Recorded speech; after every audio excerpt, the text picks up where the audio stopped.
จะได้เนาะนั่นเนาะเครื่องซิดเบสป่ะเย็นแพงกว่าโอ้ถามบนเดียวก็ได้เลยยันติพี่น้องงูกันเลยเดี๋ยวคนที่พาไปนะพาพ่อตู้ไปหาพี่น้องเบิกเขาจะเจาะนี่นะทุกคนเจาะจาก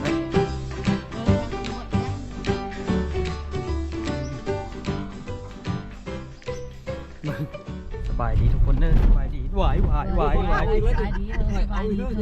จับกล้องมาบ่ได้คอหัวสั้นพร้อมไว้โอ้ยกับจองว่าจะได้หัวสั้นหัวเดียวตอนนี้คิดว่าน่าจะเป็นรถคันนี้ที่เป็นลูกหลานเพิ่นก็เลยว่าพากันมาเบิ่งเพราะว่าเพิ่นมาถ่ายรถสีแดงมองรูปแมนบอแมนเหรอมีแต่หลานรับผู้เดียวน้องเขามาว่าไรแม่ดูนี่ละนี่แม่ดูจะเอาอย่างไรเขามาอยู่นี่ทูจะเอาอย่างให้เขาไอเดนอยู่นี่อยู่นี่อยู่นี่แมนจะบอเพิ่นว่าแมนแท้บอไอเดนอยู่นี่อยู่พี่โอ้ยอยากโซกันบ่เห็นเด้อบ่เห็นหน้ากันจักเทื่อก็ตัวจะออกไปตัวจะเป็นอะไร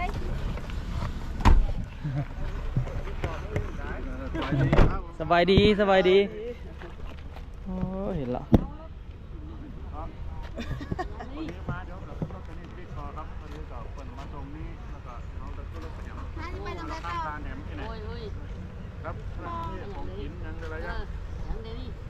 ถ่ายรูปขึ้นไว้ไหมตอนเจอกัน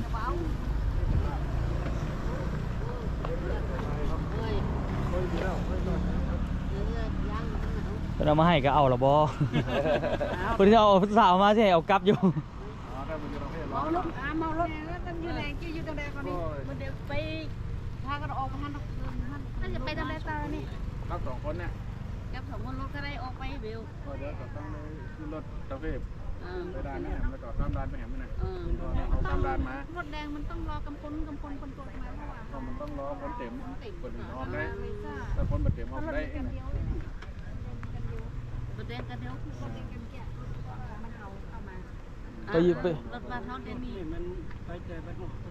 ครับไปตึกดานเขาเนี่ยกับก็นำมาตึกดานมาเขาเนี่ยนอกรถกับดานเขาเนี่ยเราต้องทำเรื่องข้ามมาฝั่งนี้เราต้องมาทำเรื่องข้ามฝั่งแหมข้ามมาแหมบ่ไปหาหมองห่มยืนนี่มาเป็นนั่งกินน้ำกินไนกันบ่ถ้าว่าเพิ่นสิท่ารถเต็มกินน้ำเดี๋ยวว่าปอกำจะฟังอย่างแรกรถมันนี่ตลอดฟังนี่ไปฟังนี่ไปมีตลอดเจ้ารถฟังนี่เราต้องทำแดนแหมตัวนี้ของต้อนนะครับเจละ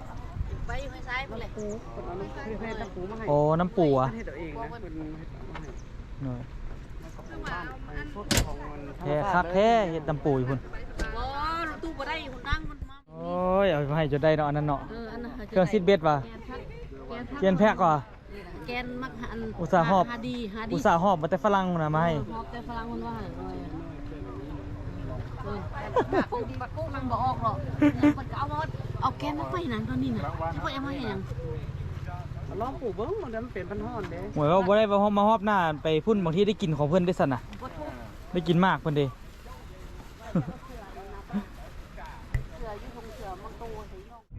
ใส่อันน่ะเมื่อกี้นี่นะประตูไปเจอหลานละประตูตลาดเดี๋ยวที่ประตูจะไปบ้านหัวเมืองถามอยู่ก็เล่นถามผู้สาวนี่บอกเด้ถามแล้วแม่ไปลงไปถามคนเดียวเดี๋ยวถามประตูนี่ถามประตูนี่ถามประตูล้างบึ้งล้างประตูกับบึ้งน้ำต้องไปนำประตูก็เจอหลานละก็เมืองเจ้าก็เป็นกะตัวเนยอันน่ะประตูก็บ่ได้เจอหลานตะกี้พุ่นว่ะปี2018ตะกี้ประตูเนยมาแต่ไทย3-4 ปีตอนที่พ่อแม่เขาเสียแล้วก็เลยไปยังมาเขามาหาเขาก่อนนี่ทางคนเดี๋ยวลงเป็นน้ำเพิ่นก็เดี๋ยวเราเหงาคนเดียวมันหัวเมืองสบายดีโอ้เฮ็ดหยังให้เข้าโอ้เฮ็ดเองเลยว่ะได้เจาะแล้วนั่นว่ะได้เห็นวิธีเฮ็ดละปลาโซซิได้บ่งไหมโซซิได้อันนึงไม่มาเจาะเอาเนาะไม่ชอบอันนี้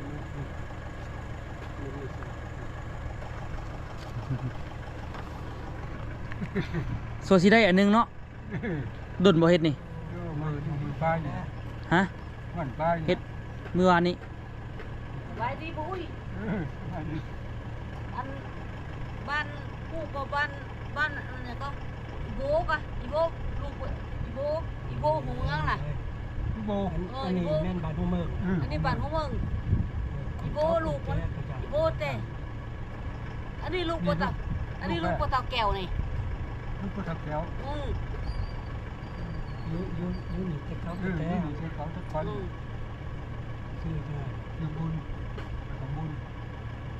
อยู่ชื่อยังก็ ชื่อปฏิบ ชื่อ เออ ชื่อนี่เนาะ ติบได้ตะกี้เป็นลูกปตาแก้วว่างอ่ะลูกแก้วว่างหูบ่ เริ่มแล้ว สบายอยู่ที่ปีก็นอนก็นอนแต่ว่า ลูกแก้ว แต่ ว่า ว่ามันเป็นลูกเป็นคุย นี่ คุยปอคุยไม่เขาก้อนนะ โอ้มาเจอเคยญาติสมตัวนี่ คลิป ทั้งญาติ คลิปเลยนะ ปฏิบ คลิป ปฏิบลูกปตาแก้วว่างอ่ะ ลูกเขาเขียวว่าง อ้าวฮู้จักกระซับบัดนี้ แล้วก็อันนี้เป็นอีโบนเป็นน้องแม่เปิ้นน่ะแม่เปิ้นซื้ออีบุญอันนั้นก็ซื้อหยังก็ซื้อบุญบ่แม่นเนาะบ่แม่นบุญชื่อหยังแก้วก็ ลายย่อฝึกเขาอย่าง ย่างอยู่กับเขียววดก็ย่างกับมือ พาไปเบิ่งบ่พาไปลิ้นนิดนึงบ่ได้มาละ จับไปไปได้แล้วก็ ปกติเลย ซื้อได้นะ อันนี้นี่เพิ่นมานำหากัน ได้เรื่องอยู่ มาถามผู้เดียวกับถามผู้รับอิดกับฮู้เรื่องกันเลย รู้เรื่องว่า ฮู้จักกัน เขาเรื่องกันหรอ อ๋อจังหวะเนาะ คุณใบเท่านี่ ไปชมข้างบนกัน ขายถูกเนาะ โอ้ยฮู้จักกันซะบัดนี้เนาะถามบนเดียวก็ได้เลยญาติพี่น้องฮู้กันเลยเดี๋ยวเพิ่นสิพาไปน่ะพาพ่อตู้ไปหาญาติพี่น้องเบิ่งเขาจะเจาะนี่นะทุกคนเจาะจากอันนี้นะโซซิได้ก็ทุกคนโมเมนต์ธรรมดาก็เจาะหูนี่โซซิได้เป็นอันนี้เกี้ยงอมลำแนวหนึ่งเข้ากุ้มเส้นลูกเส้นหลานนี่ขี่รถใหญ่นำคนยาง ถามบนเดียวหูเรื่องเลยทุกคนเลยหูจักกันเบิดอีหลีก็อันนี้นี่ คนเฒ่าคนแก่ดี คนเฒ่าคนแก่แถวหูจักกันเบิดถามกันไปถามกันมาเรายังหูจักประตูนี่ได้นี่ผู้นี้นะผู้นี้เราว่าเป็นเคยนะผู้นี้เราว่าเป็นเคยของไทยเงินประตูนี้ได้ยินตามที่เข้าใจได้แม่นบอกที่บอก แม่น นั่น พ่อของประตูนี่น่ะเป็นเคยของปะเฒ่านี่ เอาไปเอามาได้เป็นเคยเป็นอย่างกันเอ้าซ้ำว่าเป็นพี่น้องกันแหละ อยากเห็นอยู่ตอนเพิ่นเจอกันที่เป็นยังไงเนาะเพราะว่ากับแต่ว่าประตูนี่ก็หูจักเราตัว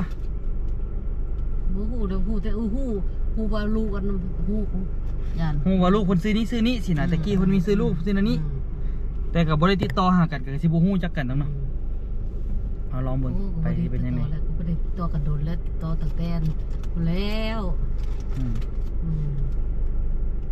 บ้านหัวเมืองตะกี้ก็มีรถค้าขายนี่ น่ะล้มกันบ่คักๆพุ่นน่ะปกติเราสิอยากล้มนำไผประตูนี่ บ่ลงเลย ย่างกันไปล้มกันไปเอ้าข้างๆละบ่ได้เห็นเหยียบรถเลยอันนี้ก็ได้พอดีลงค่อยใส่เกียร์วางมาซื่อ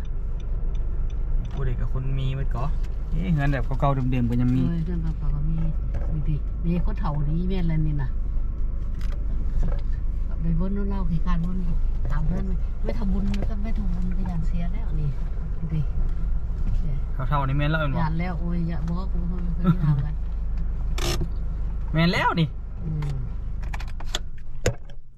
ลงบ่บ่ลงบ่ลง บ่ลง บ่ลงเปิดแอร์ให้ บ่ใครจะ ลงบ่ ลงไม่เฒ่า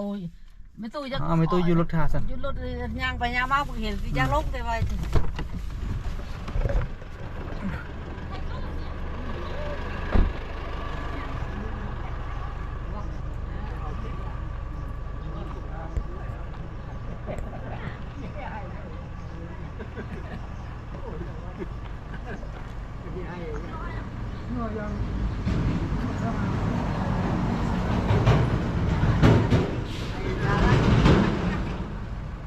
ว่าลูกไอ้ร้าน เอาให้เพิ่นเจอญาติพี่น้องกับทุกคนเพิ่นบ่ได้เจอกันกับคันสิเทียบกัน40กว่าปีแล้วเนาะนี่เพิ่นมาเจอกัน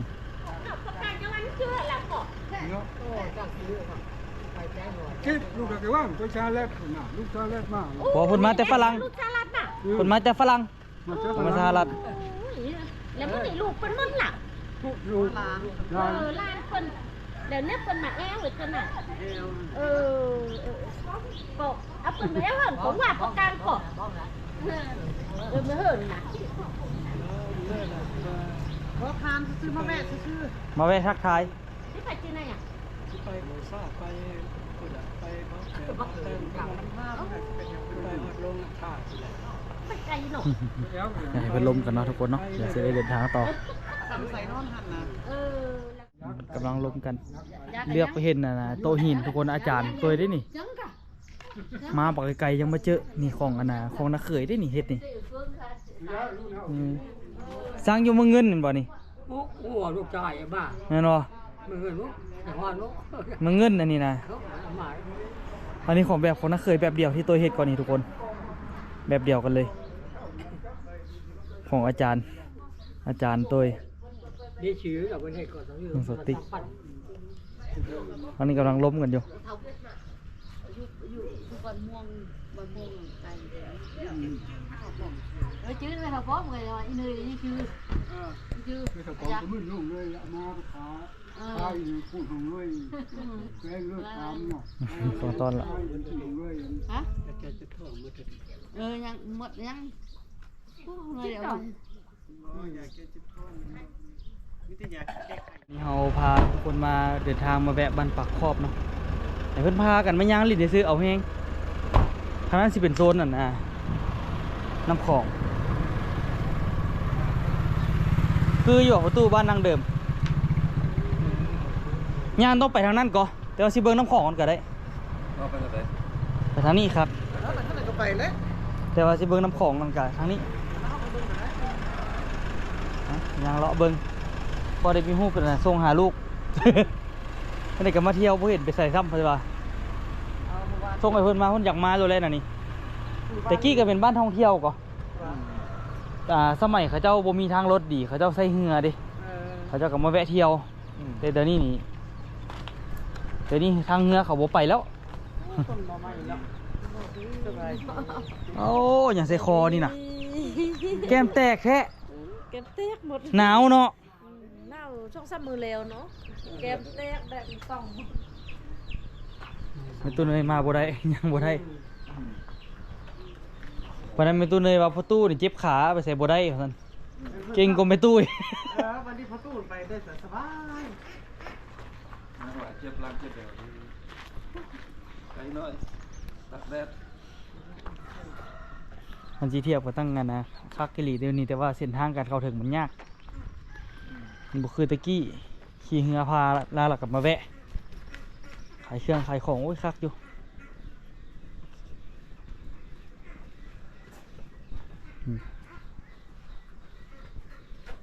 เขาเจ้าคือสิไปให้ไปนาบ่ละยามนี้ เนี่ยนะ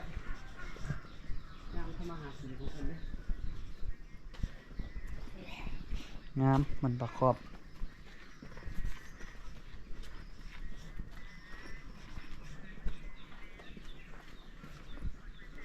มีแต่ย่างเลาะเบึง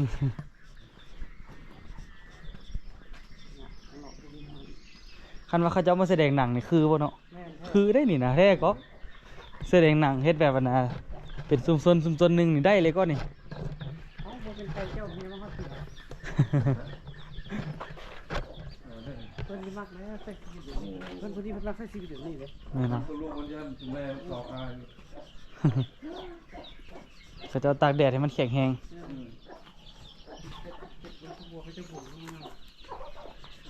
เหม็นยังวะ เป็นขี้ไก่นั่นนี่นะขี้ไก่อยู่แล้ว เป็นปกติไอ้ไว้ ตั้งมักบนซุมนุมบนหันมาสุดก่อนนี่กะเขาเจ้าก็ไปนั่งซุมนุมอยู่หันแหละว่าบุเขาเจ้าตากอย่างหันนี่โอ้เขาโคบ โอ้ขอบโค สบายดีมายางเลาะเบิง แคบขอบโคแคบขอบโค ตัวเขาเจ้าอย่าเอาแอนไฟเด้อเนาะเคยเห็นอยู่เขาเจ้าเอาแข่งไฟแล้วก็กินคักอยู่ก็มันต้นวะโอ้จุพี่เพิ่นบ่เฮ็ดอันนั้นวะไข่แพนวะว่าไข่น่ะไข่น้ำของนี่วะอันเฮ็ดเนาะห้วยวะ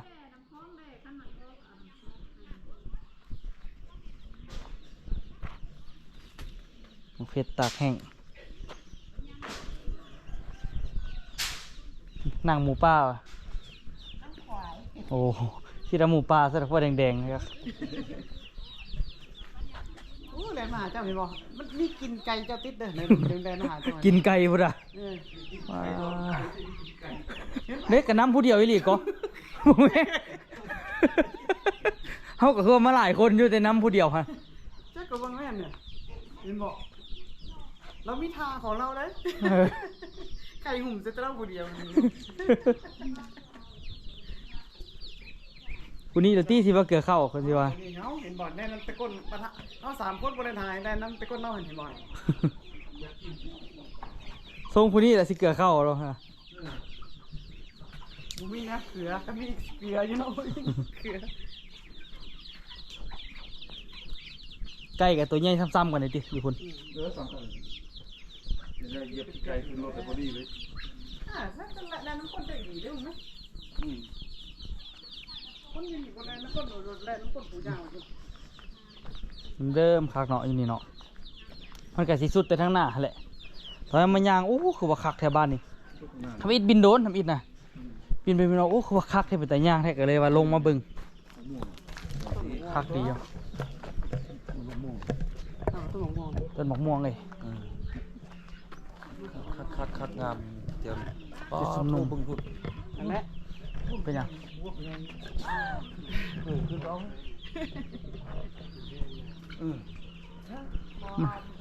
ลามไปฮอดต้นมะพร้าวพุ่นเนาะ ไปข้างนี้หันวัด โอ้พิลึกใช่ปะ เอาก็เอาบ่ได้ อย่างเงนจักเขา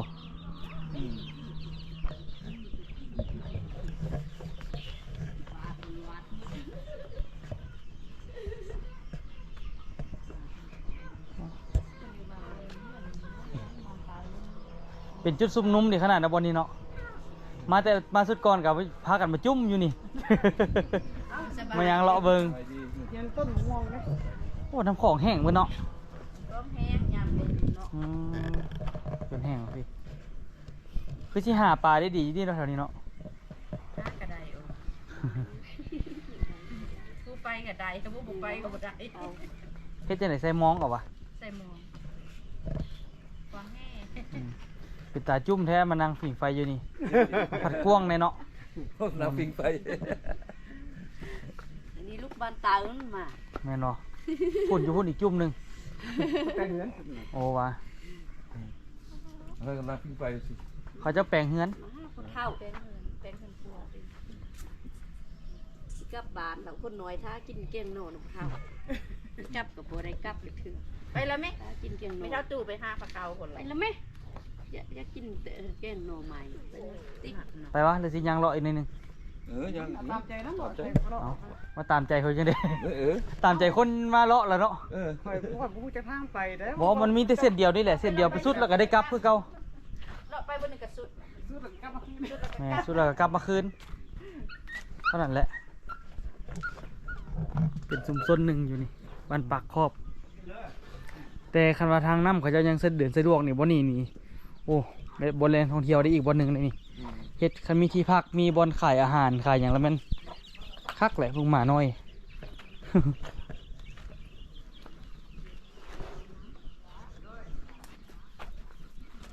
เบึงกับเจ้าเฮ็ดกำลังปลุกเงินว่ะคือว่าจุ่มกันดีแท้ อยู่เพื่อนหลังเด็กพี่กองไฟอุคำมักว่าอันไหนอยากรู้ว่าหมู่บ้านใดเก่าแก่หรือว่าเก่าแก่ให้เบิ่งต้นมะพร้าวก็แล้วว่า แม่นแท้ตายแม่นแท้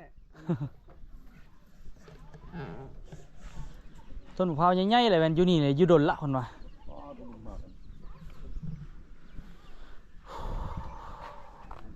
มองบนเวียนเครื่องเวียนของเพิ่น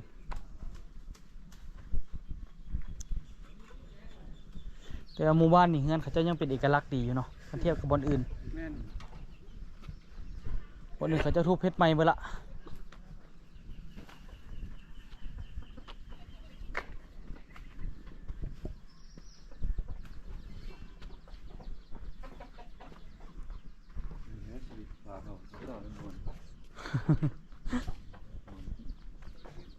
ตื่นเช้ามากับซุปกอกไฟเนาะ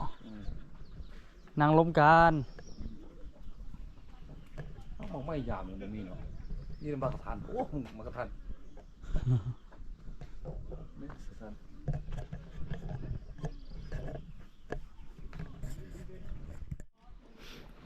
เงินยังไหวอยู่ประตู เราเป็นอย่างนั้น โดนๆได้มาเบิ้งมันยังเลาะมันก่อนพวกเขาจะตากอยู่มัน สบายดี สบายดี แต่ละเฮือนนี่บนตากนั่นตากนี่บนเนาะ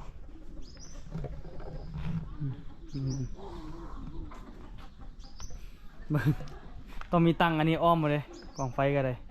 ตั้งป้อมมาเลยตั้งป้อม ช่องเต็มเลยพวกเขาจะกินข้าวอยู่ จับแล้ว ไปกลับซะ ไปแถวคลองไปแถวจิ้ม ลูกกวนกันตัว แถวนี้เขาเจ้าก็ไปนั่นก่อไปฮอนคำก่อ มาขาดมันน้อย ฮอนคำน้ำของ อันนี้เนี่ยคือเว้าไปเว้าเรื่องบ้านปางมอนเฮาไปเขาคือว่าเขาสิได้เห็นแบบนี้แหละเพราะมันเป็นคาตะกินเป็นแบบนี้แท้ แม่นบ่ อ่า ความคิดนี่ที่เป็นแบบนี้เห็นบ่ มันสิเป็นแบบนี้ แต่มันไปแล้วมันโบมันแบบว่ามัน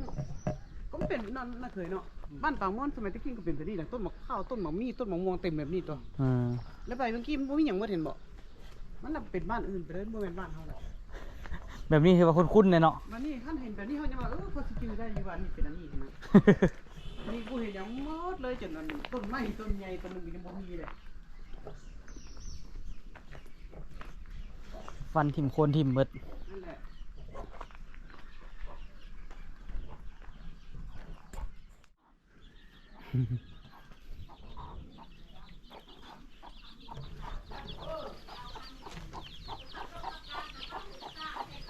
แต่ขั้นไปเมืองง้อยเก่าก็สิได้บรรยากาศประมาณนี้แหละอันนั้นติดแคมป์น้ำบรรยากาศดี มีภูมีผา ตื่นเช้ามากะเขาเจ้ามาใส่บาตรเห็นนะใส่บาตรกับใส่บาตรแต่เส้นเดียว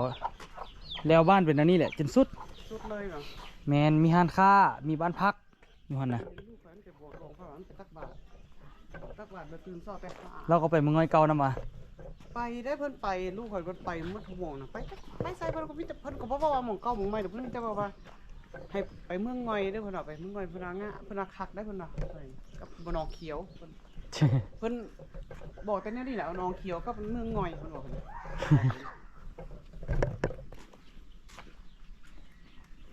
บรรยากาศดีอย่างวะขนาดเขาอยู่ลาวเขาไปก็ยังว่าเมืองง้อยหนองเขียวนี่สุดๆละ ลูกข่อยก็สร้างที่2เอามาอยู่เป็นเพิ่นอยู่ได้เด้ อยู่ได้เหรอ อยู่ได้ แต่ว่าอ้ายเพิ่นอยู่บ่ได้อ้ายเพิ่นอ้ายเพิ่นบ่มักอยู่แบบนี้ ขึ้นกับคนเนาะ นิสัยบ่ต่างกันลูกหลายคนก็มีนิสัยต่างกันเราสิกินหยังก็มีแนวให้กิน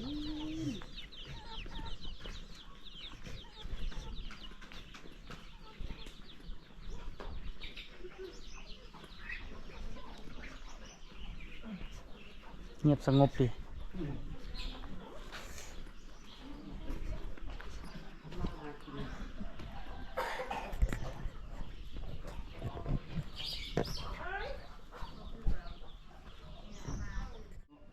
มุมนี้ก็งามจื้ออย่างเส้นเดียวเก่า มีแต่เมื่อกี้เอาไปเส้นนั้นเลยซื้อ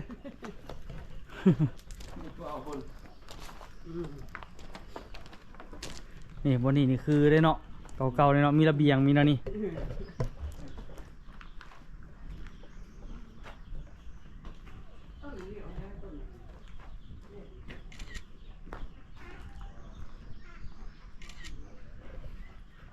ถ่ายรูปไปจาก2 รูปเก็บทีละนึกมาหอบ2ละวันนี้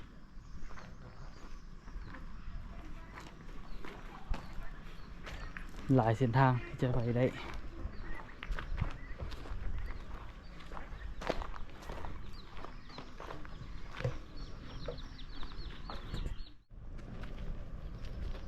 น้ำคลองกำลังแห้งเนาะ แห่งลง เฮ็ดไข่อย่างหั่นไข่ยี่วะมกกินอันนี้เอาไว้เฮ็ดอันนั้นวะตากให้หยังน้ำผักเฮ็ดโอ๊ตเฮ็ดแจ่วน้ำผักเนาะ เป็นคนลาวเนาะเรียนผักเนาะ แม่นแท้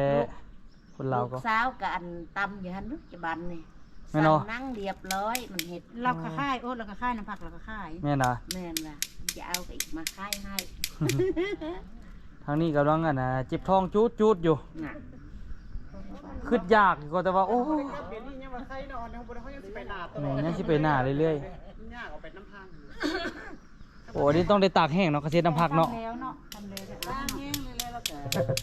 ทำแล้วกำลังสั่งกล้อง ช่วยดีๆแล้วก็แซ่ก่อนตำแซ่ ขายกล้องบ่ได้หั่นน้ำผักเนาะ กล้องกระดาษกล้องซาวผัน เอามากล้องนึงก็ได้ขนาดนั้นมีอย่างไหนมีแต่เจ้าน้ำผัก เจียวแทบบ่ได้ตำโอ้น้ำผักละละ โอ้โหแล้วซะนะ อันเราจะเอาแล้วนั้นอันแล้วลูกสาวกำลังเฮ็ดจะบ้านนี้แล้วบ่มีกล้องซาวเทื่อ บ่ทันแล้วเนาะ ตำอยู่หั่น ยังบ่ทำแล้ว ข้าวอันนั้นข้าวแจวแล้ว มัน ใช้ แก้วนี่สิแล้วอยู่แต่ว่ามันบ่มีกล้องที่ ใส่ถุงตัว ต้องมาเจ้าหวานน้ำเพิ่น มีถุงบ่ ก็ว่าบ่ได้ถามมัน เอามาถุงนึงก็ได้ไว้เพื่อไปจ้ำกินน้ำทาง นี่ ข้าวตัวเป็นแจวแล้วนั่นซื้อได้อยู่เพราะว่า มันอัน เป็นเจลเราตำแล้วถ้าแต่กล้องความหมายเรา ถ้าแต่กล้องป้อมตักลูกสาวหันโทรเมื่อว่า เขาว่าห้วยทรายมีมือบ่มือหกเป็นยังบ่หกแต่ต้องกระจายมันก็ลงเฟซขายโอ้ก่อน จะต้องเอาสันว่า อันนี้เอาไปมกกินเนาะเอาอยู่ใส่เอาห่วยวะ เอาห้วยหน่อย น้ำของแถวยังบ่มีเท่านั้นยังมีเนาะ มันไข่บูมเป็นเท่าไข่เนาะ ไข่เพิ่นเอาไปมกกินมกไข่โอ้แซ่บสุดเพิ่นได้กิน แม่น เขาเบื่อนิดนึงบ่ แม่น ส่วนสิ เอาเป็นอย่างต้องได้ตีแล้วนี่ ขี้เหงื่อเด้ ขี้เนื้อมันหินเอา ขี้เหงื่อเด้ แล้วก็ยังเป็นทับ ส่วนสิได้กินเนาะ เป็นว่าส่วนสิได้กินกันยังว่า ใครอยู่ทับเรามีคนมานั่งลิ้นล้มกันอยู่นี่นะพอได้ตอกไปน้ำกันนะตอกอยู่คนเดียวก็เหงาดิ ส่วนสิแล้วมันเป็นชั่วโมงพุ่น เลยไปทับไปช่วยลูกบางพื้นไอ้บ่มีมือหินแล้วอย่างอีได้เศร้า เพราะนั้นใจแท้ใจว่าบัดกินกันยังต๊อปอยู่เนาะ แม่ เมื่อเราเขาจะไปเบิ่งน้ำของไปเบิ่งนี่ก่อน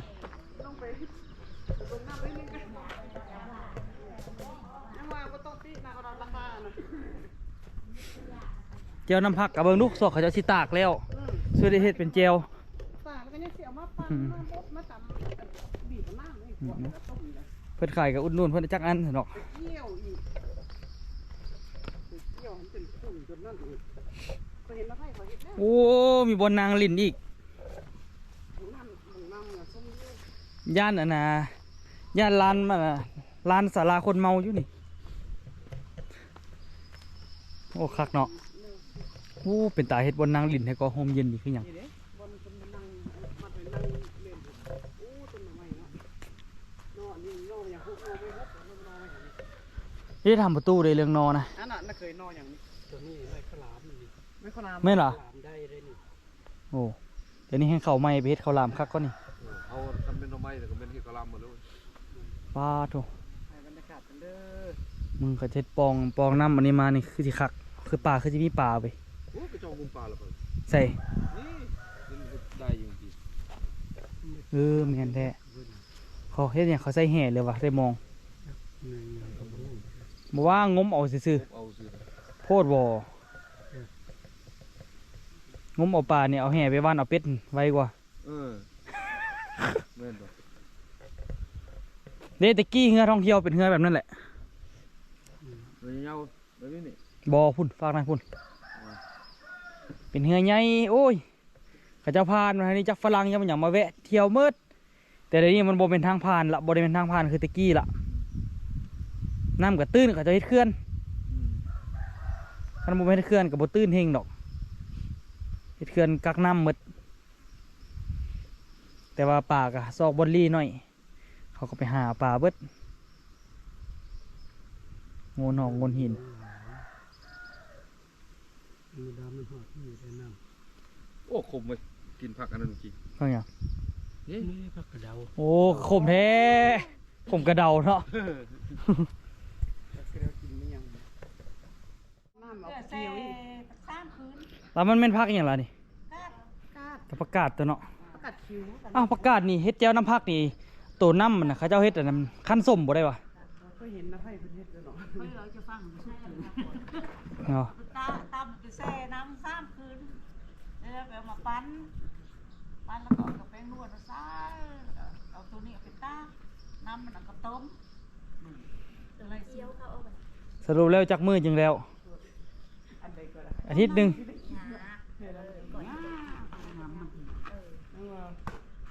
อันนั้นยากเรื่องของขายอยู่ก่อน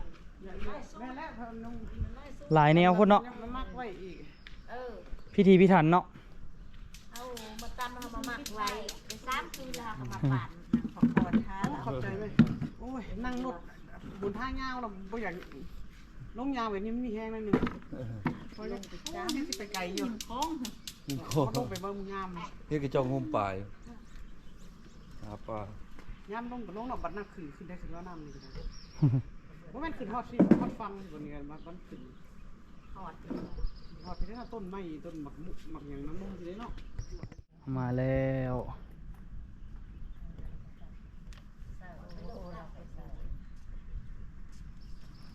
บ่ใช่ตัวอย่างก็ได้ เนี่ยได้ท่านได้กลับตัวหัน เอาไปได้แค่บัดใส่ ใส่ว่าบ่ได้กลับ ไม่มียังไม่มียังอ่ะ เจียว แก้วน้ำพักเอาไว้กินน้ำทางเฮา ว่าสิบ่ได้ก็ได้อยู่เนาะ ไหน สบายเนาะ โอ้ซ่า สบายไหม มันมาคล้ายกล่องสาวพัน กองสาวพันเนาะ อืม กองสาวพัน เอาช่องกับ ก็สิเอาทั้งสองเลย ข้อน้ำเยอะเนาะฮะอัน10,000ข้อน้ำลูกน้ำเต่า เอาไปบ่เป็นหยังบ่มีปัญหา แม่ข้อเอาอัน โดย อันที่มาลูก สิที่ให้แม่ค่าย่างไปเอาบ่ ไป ไป เป็น ทำมา หยังบ่เป็นห ข ยั อบใจเด้อขอบใจเด้อไป แม่กัน สิได้ไปจ้ำเขาน้ำทางเลยนี่ เอาทอดตีนจ้ะ แล้วสิไปเลาะซื้อของกินอยู่หั่นแหล้วอยู่ทางนั่นน่ะ บนหารเนาะ โดย ซื้อตาม ภาพประกันว่าแซ่บอยู่ติ กระแสบ นะ แกะเบิ่งก็ได้ตำมากไหมจักเผ็ดนั่นน่ะ อืมโดย ตำไว้มากก็บ่ ไปขอบใจเด้อ ใจไปก่อน ไป มันลูกก็บ่ขอเลยเนาะ บ่เป็นหยังดอก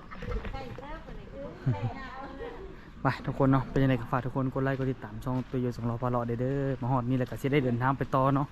มุ่งหน้าสู่บ่อแก้วแล้วก็สิไปลงน้ำทาต่อบ่ฮู้ว่ามื้อนี้สิฮอดบ่ไว้เจอกันคลิปหน้าทุกคน